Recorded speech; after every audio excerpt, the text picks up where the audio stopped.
we can't wait any longer to eliminate both Iran and Hezbollah.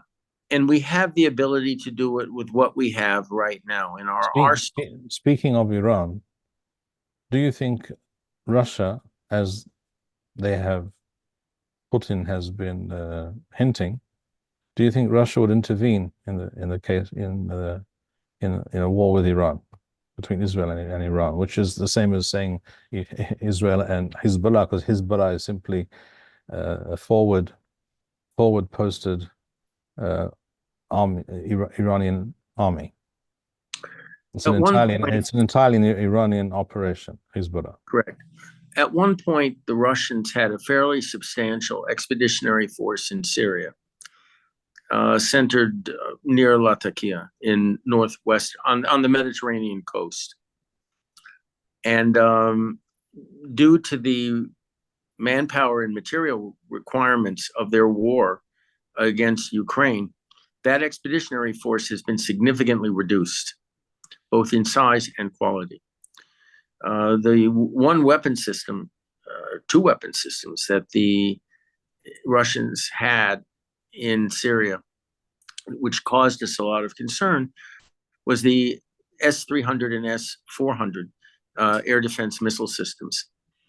Well, the Ukrainians have been knocking off batteries of these systems, primarily in the Crimea, with shocking ease. These systems may look great. They may have tremendous range and tremendous height in terms of their engagement envelope, but they can't even defend themselves. Okay, so and these systems on top of it have been largely removed from Syria. So what could the Russians do, to back up their pledge of assistance to Hezbollah or to the Iranians near us? It has to do with the Golan Front. And they could second air defense equipment to Hezbollah. I mean, their personnel would still all be operating it, but these would be relatively shorter range air defense systems, which can be very dangerous also. But they would be fighting our war in that case. I have full confidence in our Air Force that they could take out whatever Russians supplied and possibly even operated air defense equipment are brought on the battlefield. They could also, the other thing the Russians could do, which they have an ability to excel in, is in jamming. It's a problem the Ukrainians are experiencing now, just Russian jamming of communications and of links to drones, and just everything having to do with radio communications. Well, we're no, Johnny-come-latelys when it comes to dealing with jamming threats. We have weapon systems that can, quote, home on jam. That is, these are missile systems that are launched that home in on jamming transmitters. And they're very effective, and they have been used in the past by us extremely well.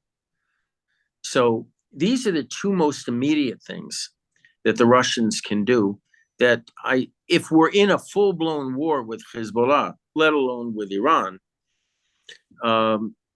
we can benefit from. We have ways of dealing with them. As far as Iran is concerned, even Avigdor Lieberman last week finally came out and said, we really don't have any choice but to use nuclear weapons against Iran. And as you know, not just through this podcast, but through my writings, published writings, I've been arguing for this for quite some time. Two strategic analysts of note have criticized me that I don't know what I'm talking about, because there's no way we can stop or hinder Iran's drive for a bomb.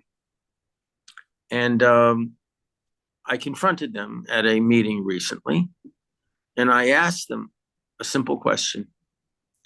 What is the Achilles heel of the Iranian nuclear weapons program?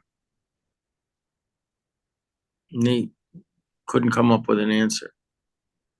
Well, the answer is electricity. Because if you can't have access to a stable supply of electricity, you can't spin the centrifuges. You're not going to basically purify or enrich any more uranium. Their other Achilles heel is one of their principal nuclear weapons facilities that makes plutonium is built on the surface. It's not buried for various reasons. And if you knock that out, I would do it with a nuclear weapon, a small nuclear weapon. But if you knock that out, the most potent nuclear weapon, which is a plutonium bomb, because they can be made very small and they can be built into as warheads on a whole range of delivery systems, is out the window. It's gone. And I went on detailing all the other liabilities that their nuclear weapons system programs currently have that we could target. So what do the Russians do in a case like that?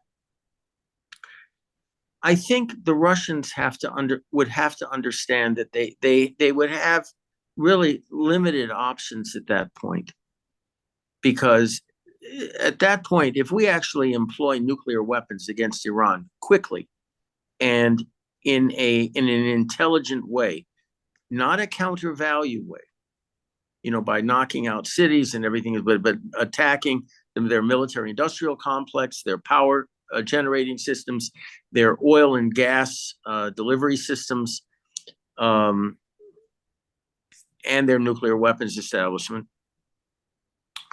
I think the Russians would step back at that point and say, we really don't want to get involved in this, because there wouldn't be anything left of Iran at that point, honestly. I've been asked, would I go even any further to ensure that the Russians understand that, we mean business in this matter? And I said, yes, if it came to it, Tehran would be taken off the map, just obliterated. That's it, done. And that would essentially take Iran off the map. It doesn't exist anymore. And the effect that would have on Nasrallah in Lebanon couldn't even be imagined if we did something like that. That's the only thing I could imagine that would give them pause, that would basically make them think before they launched another rocket at us. What are we capable of doing to them? The Russians right now, in a very real way, are fighting an existential war for Putin's vision of a renewed Tsarist empire. Will they win this war? I wouldn't bet against them, but they have to be focused on winning this war against the Ukraine. They can't get involved in multi-fronts right now. They really can't, especially if we take Iran off the map, take them off the board. What can they do? And remember, the minute if the Russians did decide to do something, the pressure on the United States at that point to do something, anything, would be almost they couldn't withstand it. The pressure would be too great for them to withstand. And the Russians know that also. So they would have to say, okay, the Iranians are gone. The biggest supplier of oil and gas to China just got taken off the board. And who does China have to turn to but us, the Russians, for oil and gas? It would actually fit very well into Russian strategic objectives. because they feel that the Chinese are just outclassing them right now economically. So if we take the Iranians off the board, in a case like this, the Chinese are now dependent on the Russians once again for oil and gas. So I'm not discounting or minimizing the risks of a confrontation with the Russians. It's just we have to recognize they are not 10 feet tall.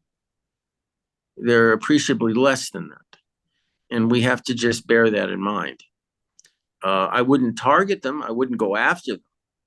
But if they enter the battlefield, especially in Syria, with air defense, battlefield air defense equipment, possibly aircraft, possibly jamming technology. These are threats that we can deal with.